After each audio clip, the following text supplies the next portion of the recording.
I've just finished reading the last two books of my TBR for my Surrealist month of reading, and it's been interesting kind of looking at all 6 books that I set out in this sort of reading month and what I kind of would hope to think about during the month in regards to these books. And I will talk about that in another video where I wrap up sort of all 6 books. But in this video I am going to review the 2 books that I read, and they were Sudden Death by Álvaro Enrigue and The Woman in the Dunes by Kobo. They are both very different in very ways, and I guess when I wanted to talk about them together, it was mostly just because they were the last 2 books that were left, and I do like to talk about 2 books together at a time. But also there is a sense of allegorical meaning, I guess, to these books, and I wanted to kind of look at them then through that, how do we create meaning in books almost, and the way that surrealism can play a role in the metaphorical and metaphysical side of literature. The first book I read was Sudden Death by Álvaro Enrigue. Now this book is a very interesting book. It is difficult to truly explain what it's about, but I guess the main thing, or the main through line of this story, is a Spanish poet called Quevedo and Italian artist Caravaggio, as you may know him, are playing a game of tennis, and this game of tennis is in part like a duel between the two of them. We know that something had happened the night before, that they were both drunk and caused this tennis match to happen. So then the tennis match takes place whilst they're both hungover and both fighting for something that neither of them can quite remember what it is they're fighting about. The game of tennis is kind of like a final culmination of an entire history, I guess, that has brought them to this point almost. And there are some items that are kind of tracked through history that bring these characters together. So that's kind of the general outline of this story, but there is a lot more to it. And I guess what you can truly say is that this book is, in a way, like a history.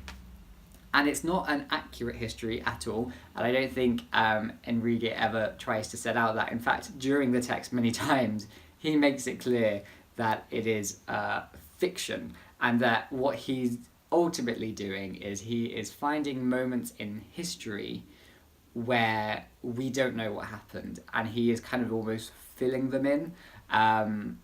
So, for example, the tennis match that takes place, he makes it very clear early on that no such tennis match is perhaps documented, but on this specific date, at this specific time, neither of these people were where they were meant to have been, and there are documents saying that they weren't where they were meant to have been. So Enrique kind of then elaborates and be like, well, this is a possibility. I mean, it's obviously a far reach, but because we don't have any documentation, it's still a possibility. And I think that's kind of what makes this book surreal, is that we're looking at a history that doesn't quite exist, and it is kind of turning time on its head in many ways. The narrative structure of this book, the chronology of this book, and the sort of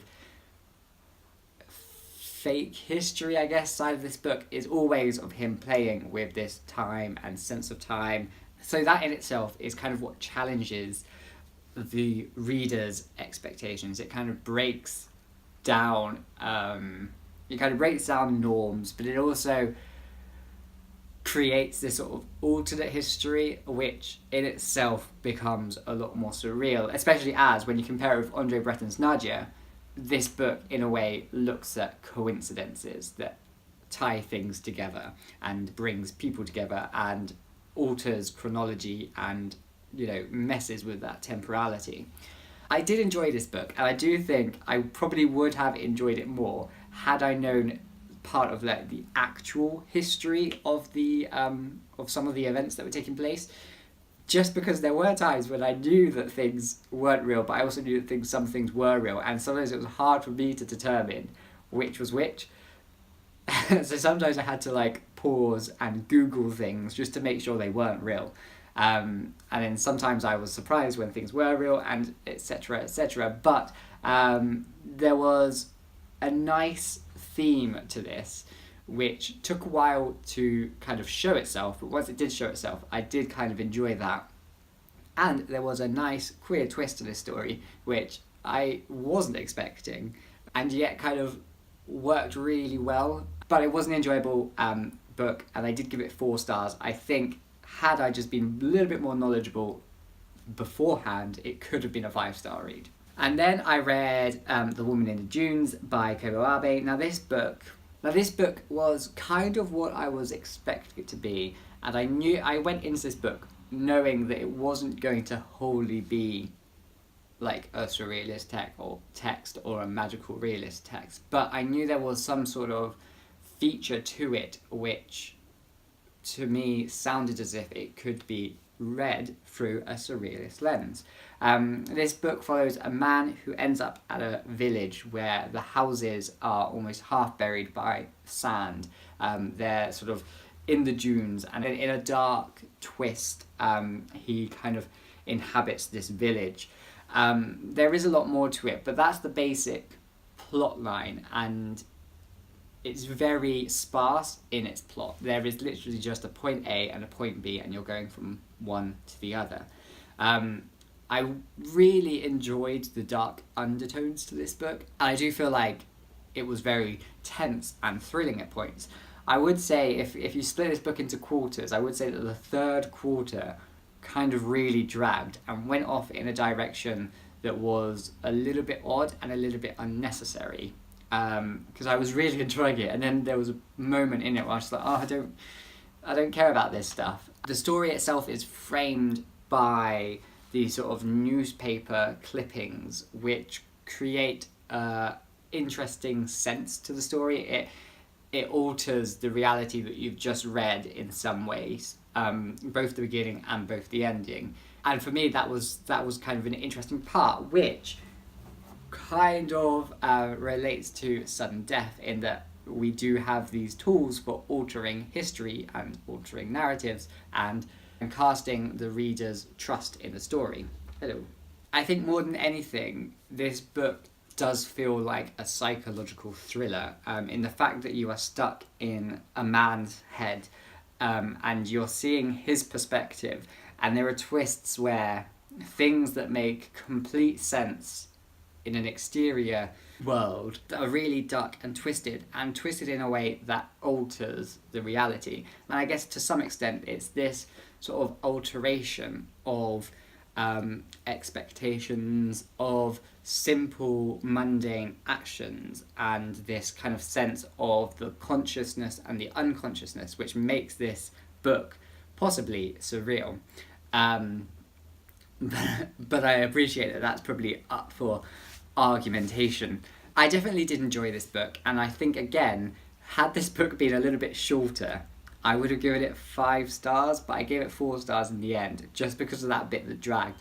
Like, it really dragged.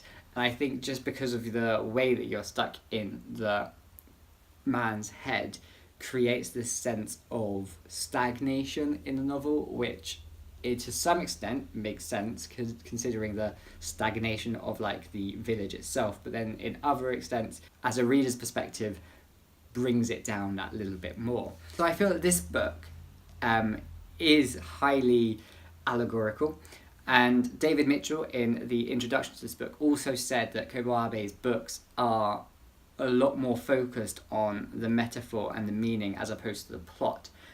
He did say that this book, and I completely get that this book is probably the most plot-heavy book of Arve's works, in the fact that there is a direct line of story happening. However, again, because that storyline is quite sparse, and because there is just an A and a B, not too many twists and turns. The twists and turns are psychological, not plot-driven. So that kind of gives the sense that there is a greater meaning, and it's very obvious that there's a greater meaning. And I mean, David Mitchell portrayed his idea of what the greater meaning could be, in that it represents this sort of little talked about minority in Japan who faced many prejudices, and their kind of reaction to that. But then the way that I read it was a lot more about sort of the stagnation of life and the stagnation of feeling the need to do things just because that's how they've always been done, and the forces that kind of retain this notion in society and the way that society can stagnate growth and evolution because of this tradition. This book, on the other hand, also has some sort of allegorical meaning, and it's trying to tell a history in this way that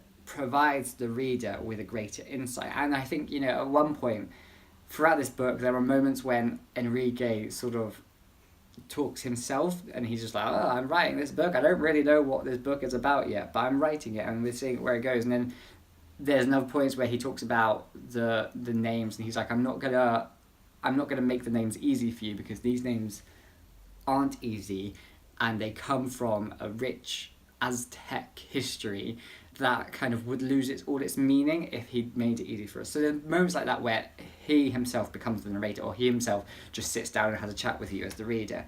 And he does say that towards the end of the novel, he just says that there are some things that he's chosen to do specifically to portray a meaning.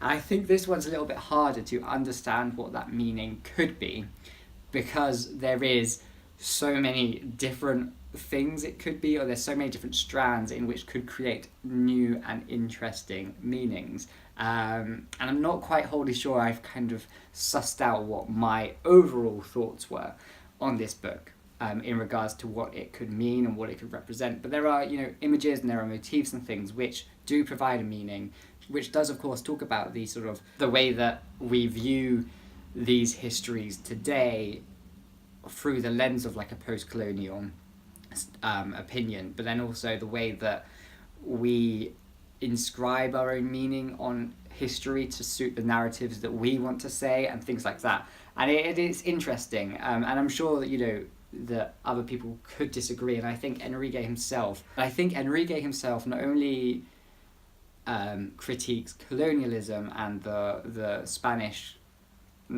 colonization of the Latin American world, but he also critiques ways that we talk about it and ways that we see it today. And he sometimes creates balance to some of the figures who are either demonized or deified in a way.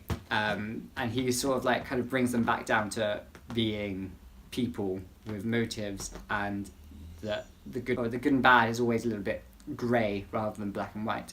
But the way that both of these books sort of inscribe these meanings and this sense of allegory onto their stories is through the role of images, which kind of debunk the general idea, I guess, of symbolism in a way that they utilize the mundanity. They utilize really simple kind of trivial objects and put into them meanings by the way that they kind of interact themselves with the characters. In both of these books there are characters that aren't people, almost. So in Woman in Jews, the sand becomes a character itself.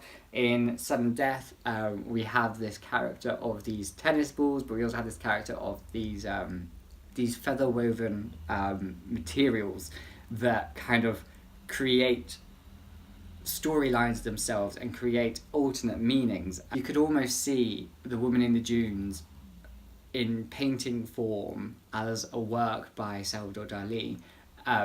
It has that feeling, it has that sense where there are all these sometimes very explicit and sometimes very implicit images and symbols which kind of create this greater meaning and create this abjection from reality to create a surreality which enhances your understanding of not only yourself and your consciousness, but the greater human consciousness and the greater sort of history of storytelling as part of that, if any of that makes sense. I think I'll leave it there.